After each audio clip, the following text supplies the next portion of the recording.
Bonjour, alors on se retrouve aujourd'hui pour une nouvelle vidéo un peu spéciale dans le sens que aujourd'hui j'aimerais partager quelque chose avec vous par rapport à l'intercession, la prière pour nos autorités, la prière aussi par rapport à la situation actuelle qu'on est en train de traverser, et puis j'aimerais qu'après on prenne un temps de prière vraiment avec vous. Donc voilà, c'était pas le sujet que j'avais prévu d'aborder cette semaine, c'était un autre que je ferai peut-être dans 2-3 jours.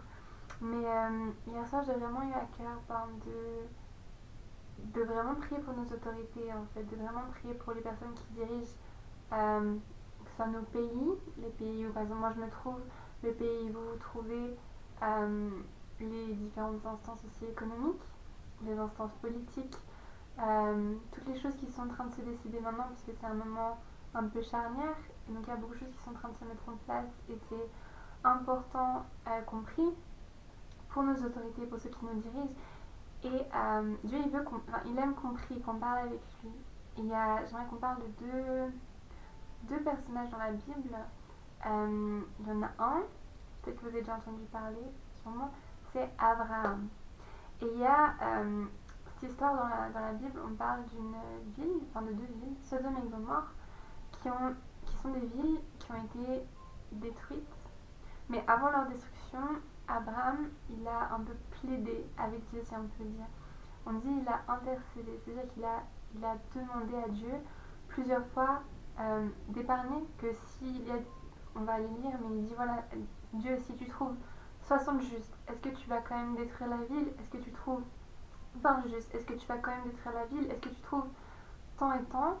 Et il s'est arrêté à un certain nombre, 10, et il s'est trouvé qu'il n'y avait pas 10 justes dans la ville. Donc cette ville a été détruite par le feu. Mais j'aimerais qu'on lise justement un passage de cet exemple-là. Ça se trouve dans le premier livre de la Bible, qui est le livre de la Genèse, et c'est au chapitre 18. Donc tout le passage qui en parle, c'est le chapitre 18 à partir du verset 16 jusqu'à 33. Puis la destruction de Sodome et Gomorrhe, c'est le chapitre 19. Je vous mettrai des liens dans la barre d'infos pour ceux qui veulent aller le lire en ligne. Et on va lire le verset 25. Donc là, c'est Abraham qui parle avec Dieu. Et il dit ceci: faire mourir le juste avec le méchant, si bien que le sort du juste serait identique à celui du méchant, cela ne correspond certainement pas à ta manière d'agir. Celui qui juge toute la terre n'appliquera-t-il pas le droit? Et donc ça, c'est Abraham qui parlait. Et Dieu y répond: l'Éternel dit, si je trouve à Sodome 50 justes, je pardonnerai à toute la ville à cause d'eux. Et puis au verset 33, il est écrit ceci: l'Éternel s'en alla lorsqu'il eut fini de parler à Abraham, et Abraham retourna chez lui. Et là, on voit vraiment qu'on est appelé à parler avec Dieu, appelé à demander à Dieu de faire grâce, appelé à demander à Dieu de toucher le cœur de nos dirigeants, appelé à Dieu de demander de toucher le cœur de ceux qui sont autour de nous et qui ne le connaissent pas, demander à Dieu de toucher le cœur des croyants, de demander à Dieu de faire bouger les choses, que les gens se lèvent. Et je parle pas juste de se lever contre le coronavirus ou contre les autres choses, mais c'est de se lever et de se rendre compte que notre vrai problème, c'est le problème du péché. Et c'est un problème qui est en chacun de nous. Mais ce qui est beau, c'est qu'il y a une solution, et que la solution, c'est Jésus-Christ. Jésus-Christ, il est mort sur la croix pour se charger de nos péchés, pour qu'on puisse avoir le pardon avec Dieu, pour qu'on puisse mettre nos genoux à terre, pour qu'on puisse demander pardon à Dieu et que ce pardon nous soit accordé, pour qu'on puisse être réconcilié avec Dieu, pour qu'on puisse parler avec Dieu, pour qu'on puisse venir, pour qu'on puisse prier, pour qu'on puisse prier pour qu'il y ait des changements, prier pour qu'il y ait des changements dans les gouvernements, prier pour qu'il y ait des changements dans l'Église, pour que l'Église change, pour que l'Église se réveille, pour que le corps de Christ s'unisse enfin et revienne totalement à Dieu, pour qu'on se lève dans la prière. Et à propos de ça, d'ailleurs, je vous encourage, si vous êtes une femme, à nous écrire. Je mettrai à ephésiens527@gmail.com ou à ma propre adresse, pour, si ça vous dit, de rejoindre un groupe de femmes dans la prière pour prier pour le corps de Christ. priez pour que l'Église revienne à Jésus-Christ, priez pour que la repentance soit prêchée, priez pour que le vrai évangile soit prêché dans les églises. Il y a une vidéo, il y a plus d'infos, je la mettrai quelque part, que vous pourrez cliquer dessus pour aller la voir aussi. Mais oui, on est appelé à prier. Le deuxième exemple, c'est l'exemple d'une femme qui s'appelle Esther. Esther, elle était devenue reine dans un pays qui n'était pas le sien, elle était juive. Et en fait, ce qui s'est passé, c'est qu'elle a eu un ennemi, quelqu'un qui détestait son oncle et qui a décidé de vouloir faire un décret pour tuer tous les juifs, donc elle est comprise. Quand elle a appris ça, elle a été attristée et elle a convoqué un jeûne de 3 jours. Elle a dit ne mangez pas, ne buvez pas, priez pendant 3 jours et 3 nuits. Et elle a dit moi je ferai de même avec mes servantes ici au palais. Et c'est ce qu'elle a fait. Et après ces 3 jours, elle a été voir le roi. En fait, ce qu'il faut savoir, c'est que si elle allait voir le roi sans que le roi ne l'ait invitée, en fait, si il ne lui faisait pas grâce, elle mourrait.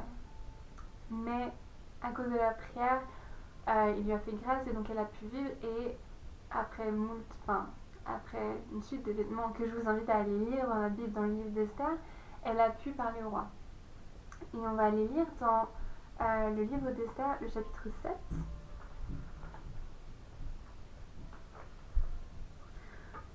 On va lire juste le verset 1 à 4. Il est écrit ceci. Le roi et Aman se rendirent au banquet donné chez la reine Esther.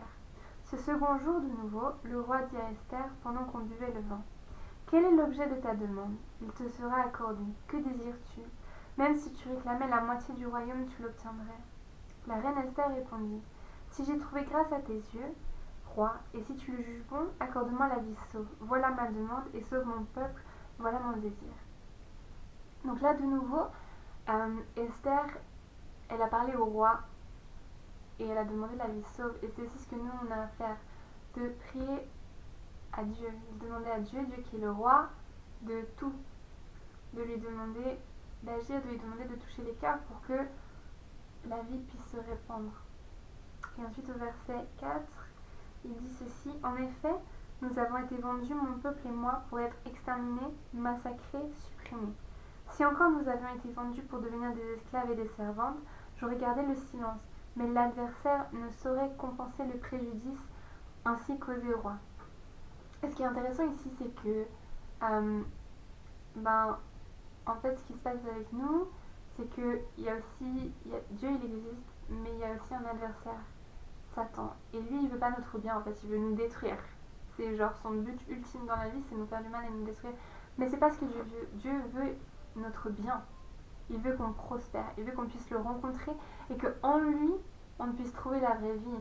Donc cette période de corona là, où la plupart des gens sont confinés chez eux ou semi-confinés, c'est une période aussi où on peut se poser les vraies questions, où on peut venir à Dieu, où on peut demander à Dieu de venir dans nos vies, de venir changer les choses, de venir nous accorder la vie, de venir nous accorder la réconciliation avec Dieu. Et j'aimerais qu'on prie. Et si tu n'as jamais prié, c'est pas grave, c'est bien. On va prier maintenant. Et si tu as déjà prié, je t'invite aussi à prier avec nous, à nous rejoindre. Et j'aimerais qu'on prie d'abord pour nous tous, que pendant ce temps, chacun d'entre nous, on puisse se rapprocher plus de Dieu. Parce qu'on ne peut jamais être trop proche de Dieu et on a tous besoin de le connaître plus. On a tous besoin d'avancer avec lui. Et on va prier pour que tous on puisse se rapprocher de Dieu et on va prier chacun pour son gouvernement.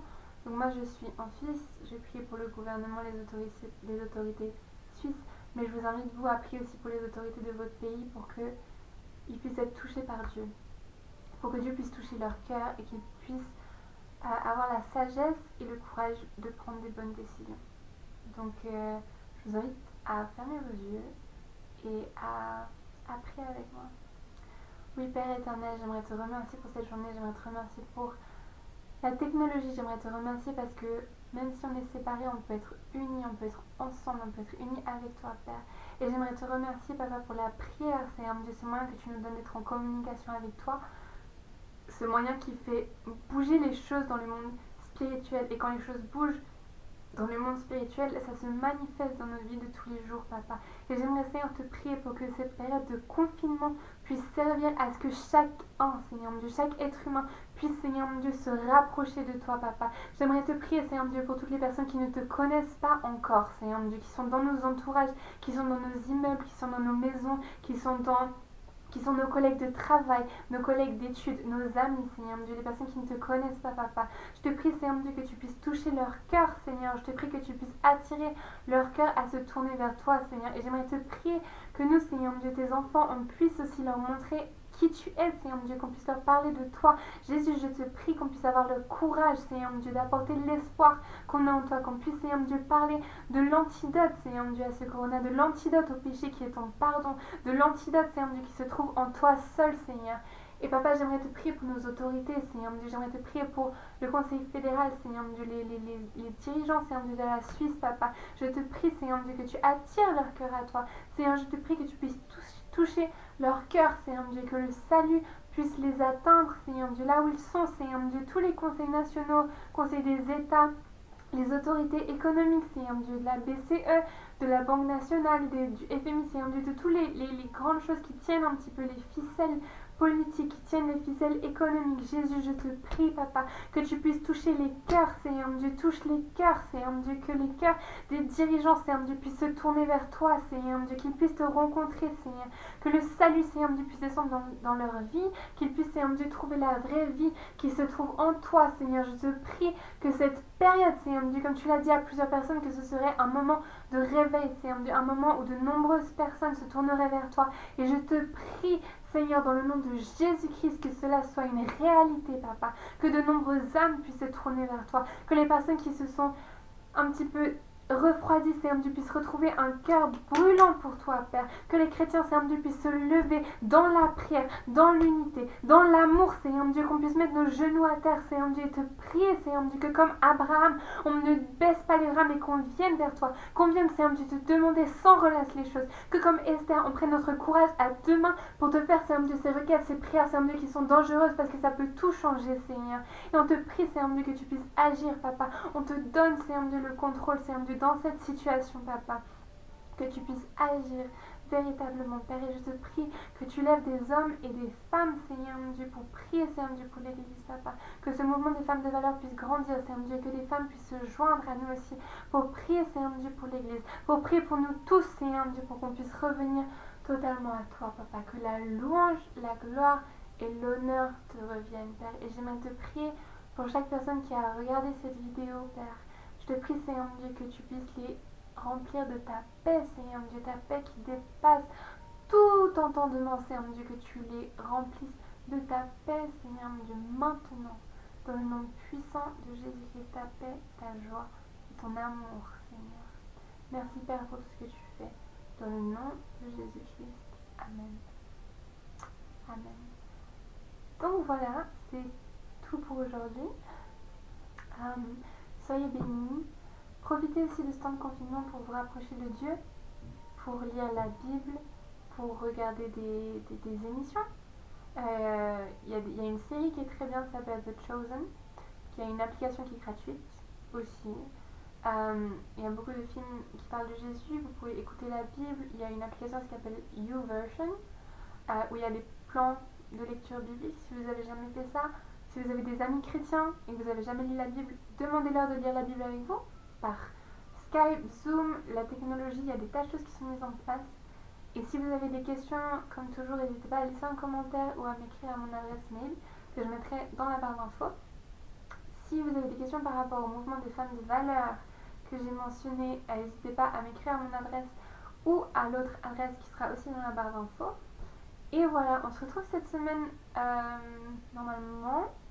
Je vais faire encore une vidéo sur les bénéfices de la croix d'ici quelques jours. Il faut que j'arrive à m'organiser. Et voilà, soyez bénis et à tout bientôt.